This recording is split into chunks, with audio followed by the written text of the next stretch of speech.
Campaigning के लिए हम हैं। हमारे मुद्दे को लेकर के ही सबको लड़ाना है, सबके दरमियान। इसलिए कि वो ये नेताओं का मजमा नहीं है जो 100-200 रुपए लेकर के इलेक्शन कैंपेनिंग में आया हुआ है। ये हुजूर के आशिकों का हुजूम है। हम बड़ी कमजोर कौम हैं, हम बड़ी कमजोर कौम हैं, लेकिन मीडिया के दज्जाली कुत्ते बार बार भौंक भौंक कर बताते हैं तुम कुछ हो, तुम कमजोर नहीं हो। 24 घंटे हम पर डिबेट होता है कि नहीं होता है? कुल मिलाकर हम पर ही डिबेट। अरे मियाँ, यहाँ तो इलेक्शन भी कैंपेनिंग के लिए हम हैं। हमारे मुद्दे को लेकर के ही सबको लड़ाना है, सबके दरमियान। मैं आपसे ये कहता हूं, ये बातें यूं ही नहीं, वो बार बार तुम्हें भौंक कर बता रहे हैं तुम कुछ हो, लेकिन तुम कहते हो नहीं मैं कुछ नहीं हूं, हम कमजोर हैं। वो कहते हैं नहीं कमजोर नहीं, तुम कुछ हो। एक तरफ तो कहते हैं कुछ नहीं है, सब बिखरे हुए लोग हैं, पंचर पुत्र भी कहते हैं, लेकिन फिर हम उनसे कहते हैं मियाँ पंचर पुत्र है तो 24 घंटे डिबेट हम पर क्यों करते हो? डर किस बात का है? किस बात का डर है? क्या दूसरी और कौमें नहीं है जिसको निशाना बनाओगे? अरे 70 कौमें मौजूद हैं, लेकिन हमें पता है तुम्हारी आंखों में अगर कोई चुभता है तो गुलाम मुस्तफ़ा ही है।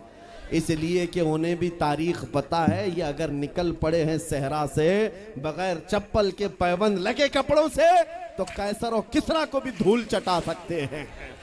वह दुनिया की सुपर पावर ताकतों को घुटने टेकने पर मजबूर करने वाली कौम वो उमर बिन खत्ताब के शागिर्द थे, सहाबाए कराम थे।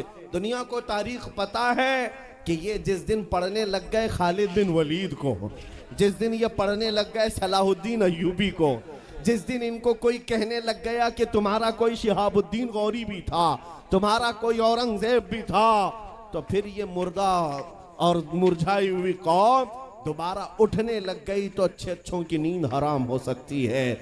इसीलिए कहा जाता है मुसलमानों के मोहल्ले में नशा बांटो, मुसलमानों को नशा करवाओ, नशा बेचने वाले यही, नशा करने वाले यही।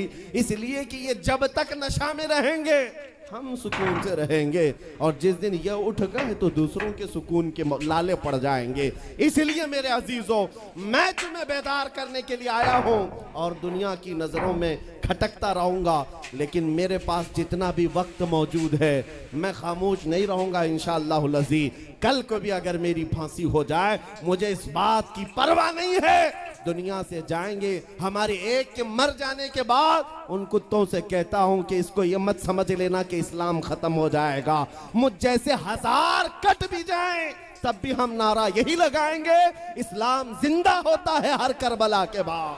नारे तकबीर, नारे रिसालत, शहंशाह खिताबत, शेरे हिंदुस्तान सलमान मुफ्ती सलमान हजारी साहब किबला।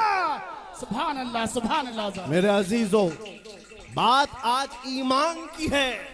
मैंने आज तक किसी तकरीर में किसी को असलहा उठाने की बात नहीं की, मैंने कभी किसी को बंदूक बारूद चाकू तलवार की बात नहीं की, और ना ही हमें जरूरत है। मेरे अजीजों, हम तो चाहते हैं कि तुम इश्क रसूल का जामा पहन लो, हुजूर की मोहब्बत का लिबास पहन लो। मेरे अजीजों, चाकू ब्लेड भी उठाने की जरूरत नहीं, तुम्हारे चलते फिरते देखकर कितने कीड़े फना हो जाए। हाँ, सिर्फ तुम्हारी चलत फिरत से कई कुत्ते नालियों में मर जाएं। सबको समझ में आती है बात। और जिन लोगों ने मुझसे पूछा था बार बार आप कुत्ते किसको कहते हैं, मैंने कहा कोई सुन्नी मुझसे पूछा ही नहीं,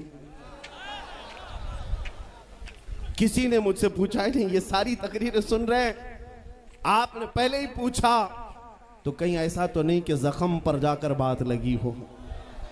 खैर मेरे अजीजों, आपको मैं बारहा बेदार इस बात के लिए करना चाहता हूं, हुजूर के अगर गुलाम हैं तो पूरे गुलाम बनो, पूरे गुलाम।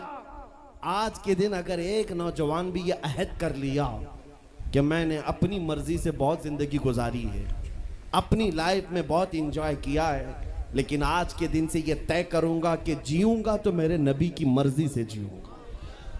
जिसने भी तय कर लिया, मैं समझता हूं कि ये जलसा वसूल हो गया, हुजूर के कदमों में पहुंच गया।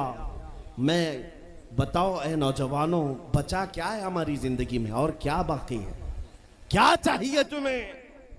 पूरी दुनिया तुम नाक रगड़ रगड़ कर हासिल कर भी लिए तो एक दिन तो मौत आनी है, एक दिन तो दुनिया से जाना है। सारी दौलत छोड़कर जाओगे, इस बात पर सबका यकीन है। तुमने खुद अपने हाथों से कितने मुर्दे दफनाए, तुमने कितने लोगों की कब्रों को खुद अपने हाथों से बंद किया। आज जो ये आंखें खुली हैं, अचानक बंद कर दी जाएंगी, ये धड़कनें रुक जाएंगी, तुम हाथ पैर भी नहीं उठा सकते, और ये पूरे लोग उठाकर तुम्हें इतनी छोटी कब्र में डाल कर आते हैं जहां करवट लेने की भी जगह नहीं, सांस और हवा के लिए कोई रोशनदान नहीं, खिड़की नहीं। इतने घने अंधेरे के अंदर तुम तन्हा होते हो। उस कब्र के मुतालिक सोचो, वहां मुनकर नकीर जिसके बारे में पूछ रहे होंगे, वो ताजदार मदीना की जात होगी। हुजूर के बारे में तुमसे पूछा जा रहा है कि तुम उनके बारे में क्या कहते थे।